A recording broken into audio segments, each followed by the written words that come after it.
waxaan taaganahay meeshii balaagyada shubka loogu sameeyay dekada Garacad alxamdulillah shaqo si fiican bay uga socotaa maalinkii waxa la sameeyaa ilaa marbasi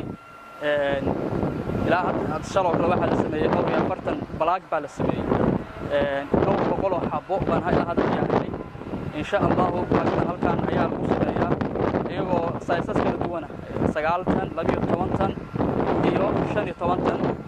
markii halkan lagu sameeyo aragtaan waa dadkiin tuwanadan ilaa 10 bari bay ku dadaanayaan jibri wax yiraahdo waa la daaweynaya waa la qorsheynaya markaas kadib baabada loo qaadaya oo lagu rakibaya markaan saas ay u socotaa alxamdulillah waana isku feer socotaa shaqada shubkiyo hadda la shubay dabarkayga ayadoo kuwii shalay la shubay foom waagii laga bixinayo iyo ayadii la rushaynayo warshada gadaasheeda warshada shubka samaysa oo saacadii 150 tan oo mitir cube soo saari karta ba shubka lagu soo diyaariyaa ilaa 4 nooc oo jaay ah iyo ciid baan isku daraa iyo shamiito iyo biyo iyo wax kale oo yiraahdo mixtures oo lagu daro shamiitada lagu tilciyo